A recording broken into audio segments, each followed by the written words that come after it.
vez en mayor intensidad, cada vez con mayor indefensión.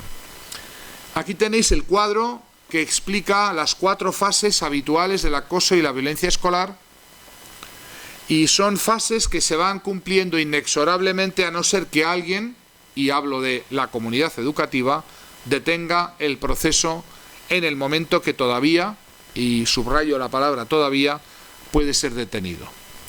Porque debo decir desde este momento que no todos los problemas de acoso escolar tienen solución. A partir de un determinado momento, que es a partir de la segunda, tercera fase que vamos a hablar ahora, los problemas de acoso escolar no tienen ya solución, a no ser la de la salida de la víctima de ese entorno escolar, y esa salida siempre es traumática, y en esa salida siempre sale ganador el que hostiga y perdedor el niño que es victimizado, y por supuesto los que son testigos que perciben lo que ocurre y aprenden un mensaje cada vez más tóxico. ¿Cómo principian los problemas de acoso escolar? Principian siempre del mismo modo. ¿Cuál es el perfil previo? Me preguntan esta mañana varias televisiones y radios de aquí de Murcia. Por favor, doctor Piñuel, díganos cuál es el perfil de la víctima, cuál es el perfil de los niños acosados. Mire, no hay perfil de niños acosados. Cualquier niño completamente normal puede ser en cualquier momento víctima de acoso escolar. Vamos a ver que hay ciertas situaciones de alta vulnerabilidad que incrementan la probabilidad de que un niño pueda ser hostigado, acosado, que incrementan la probabilidad de que ese niño, ese y no otro, pueda tener más papeletas en la rifa del bullying. No porque sea más débil, vamos a insistir inmediatamente, sino porque es más vulnerable o porque el que instiga el proceso detecta esa vulnerabilidad y la aprovecha para generar un proceso de chivo expiatorización. Vamos a hablar de lo que es esta tarde. La violencia en general, sobre todo en las etapas de primaria, la violencia indiferenciada, tiende a consolidarse y a centralizarse en determinados individuos que se van a convertir en los aglutinadores de esa violencia de todos contra todos. La antropología, especialmente les recomiendo la lectura del antropólogo René Girard, que es el que se ha ocupado de los fenómenos del chivo expiatorio y de los fenómenos sacrificiales en torno a esto. La investigación de la antropología es muy interesante. Los grupos humanos, desde muy temprano, aprendieron que en situaciones de caos, de desregulación, en situaciones donde el grupo humano se ve amenazado críticamente por inquinas internas, desencuentros, broncas, lo que llamaría Hobbes la guerra de todos contra todos, espontáneamente surge un remedio, dirían los griegos un fármacos, que es el remedio definitivo para nuestra violencia, para nuestro problema fundamental para una especie como es la humana, de cooperar unos con otros.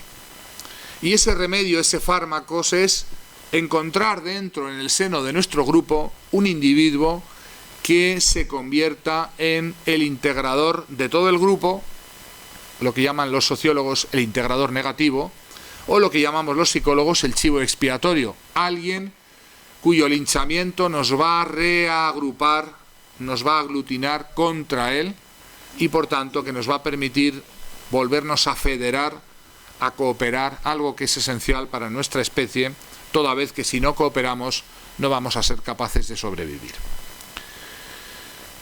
Cualquier niño en nuestro entorno escolar puede sufrir el proceso de ser seleccionado por cualquier trivialidad. ¿Por qué una trivialidad? Porque no hay un perfil previo de víctima.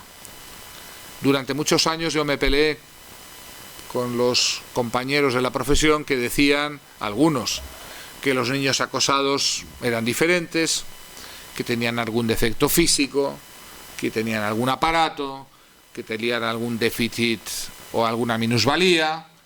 Todas esas situaciones es verdad que existen, pero se produce en base a otro fenómeno mucho más profundo, y es cómo el que instiga el proceso de acoso utiliza esa diferencia, utiliza esa distancia respecto al promedio grupal para presentar a la víctima como diferente al resto de nosotros y por tanto justificar el acoso que se va a batir sobre esa víctima.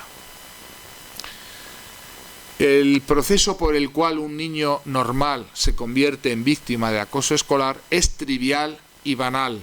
No vayáis a buscar rasgos previos, psicologías previas, estilos, perfiles, déficits, que diríamos, porque todo esto es un artefacto construido por un fenómeno que después hablaremos de él, que es el error fundamental de atribución, es decir, el atribuir a las víctimas ser o tener rasgos, disposiciones, actitudes, características que explican por qué son víctimas. Cualquiera, como digo, puede ser cooptado para ser la víctima propiciatoria, pero hace falta algo más. Hace falta crear lo que llamamos en la investigación especializada sobre bullying el efecto de señal.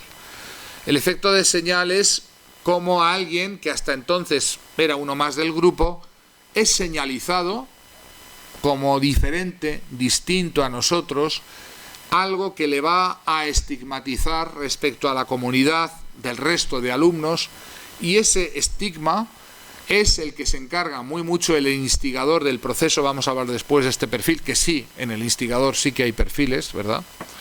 El instigador se encarga de presentar a la víctima, a esa que va a convertirse en su víctima, como alguien diferente, distante, distinta a la mayoría del resto del grupo. Con esta estigmatización se produce algo que es la selección victimaria. Niños que hasta entonces eran uno más del grupo se convierten en el blanco, el destinatario de las actuaciones hostiles de alguno, los instigadores, y de otros, los seguidores, que se van a transformar con el tiempo en un gang y en una unanimidad persecutoria. Vamos a ver por qué mecanismo. Esta primera fase, donde se producen incidentes críticos, todavía no es lo que técnicamente podríamos describir acoso escolar. Es un momento, un punto en el tiempo donde se van produciendo puntualmente acciones hostiles, comportamientos, sí, de hostigamiento, de acoso, pero que todavía no constituyen un proceso y por tanto aquí podríamos detener el proceso, podríamos hacer que este proceso quedara en esta primera fase. Veremos por qué no ocurre. ¿Y por qué no ocurre? Es porque nada ocurre. Nada se produce, no hay respuesta del sistema educativo, no hay contención, no hay identificación temprana y avanza el tiempo. Y estos incidentes que antes eran puntuales, aquí, allá, en el otro lado, se van a convertir en habituales, repetidos, sistemáticos, focalizados sobre una misma víctima. Y esta focalización tiene efectos también en el niño y en el entorno. Principalmente, ¿cuál es el efecto? Bueno, la repetición de las conductas de acoso sobre la misma víctima lleva a esta víctima a estar cada vez más indefensa, paralizada, a empezar a pensar que hay algo malo dentro de ella, dentro de la víctima, que explica por qué se produce el acoso. Se va a producir una impunidad y no sanción de esas conductas porque el sistema educativo, el sistema escolar no las identifica como relevantes, sobre todo porque no las conoce, y se produce un refuerzo tácito o a veces expreso porque quienes acosan ven que no ocurre nada, que pueden acosar a placer a la víctima sin que eso tenga contingencias, consecuencias, es decir, le sale muy barato, por no decir gratis, al acosador hostigar a su víctima. La no actuación del centro escolar en esta segunda fase, donde hay repetición de las conductas, lo que produce es técnicamente el refuerzo del comportamiento agresor del acosador, del instigador, y algo muy importante, que el grupo que está percibiendo eso, que también aprende que no pasa nada, le va a interesar más estar de parte del agresor que de parte de la víctima. En el entorno individual del que sufre esto se van produciendo en esta segunda fase importantes secuelas psicológicas. El niño empieza a tener miedo a ir al colegio, incluso terror, y empieza a desarrollar lo que denominamos somatizaciones, es decir, una reacción del organismo al miedo, al terror, que significa, como os he dicho antes, que el niño pues no solamente tiene miedo, sino que su cuerpo empieza a desarrollar supuestas enfermedades biológicas, médicas, que no tienen causa biológica o médica, porque no hay ninguna causa en cuanto se lleva al niño al médico, pero que desgraciadamente le hacen sufrir igualmente y le llevan a tener miedo o incluso terror a asistir al colegio, por ejemplo, a la vuelta de un fin de semana, a la vuelta de un puente, a la vuelta de unas vacaciones. Hasta este momento, primera y segunda fase, estamos en momentos donde todavía, y subrayo la palabra todavía, podemos actuar, podemos intervenir y podemos detener el proceso. A partir de este momento ya, y lo que voy a desarrollar, ya no va a ser posible hacer nada por las víctimas. A partir de este momento que yo voy a describir ahora, tercera y cuarta fase, ya no cabe hacer sino salvar del modo que sea a la víctima, porque las dinámicas se vuelven insolubles. Mirad por dónde todos los protocolos, incluidos los de esta comunidad autónoma de Murcia, empiezan a actuar a partir de esta segunda a tercera fase. Es decir, la primera manifestación por la cual los protocolos de actuación e intervención de las comunidades autónomas empiezan a actuar es cuando ya no hay forma de reconducir el asunto de ningún modo. Cuando ya la situación se ha convertido en insoluble, el grupo ha resultado afectado y el niño, la víctima en este caso, se ha convertido en un verdadero chivo expiatorio. Y claro, pasamos a la tercera fase, donde este niño ya es el blanco ya no de uno, de otro, de varios, sino el blanco de la mayoría del grupo, que lo ha transformado por un efecto de imitación, por un efecto que denominamos mimético, porque no hay nada más imitativo o mimético que la violencia. Los niños que hostigan a otro niño son inmediatamente imitados por otros que anteriormente no participaban, pero que ven en ese modelo de actuación un modelo digno de ser imitado o emulado. Y a partir de ese momento ya no estamos hablando de 1 contra 1, de 2 contra 1, de 3 contra 1, estamos hablando de un todos contra uno, es decir, una unanimidad persecutoria que le lleva al niño que sufre este proceso vivirlo en absoluta indefensión.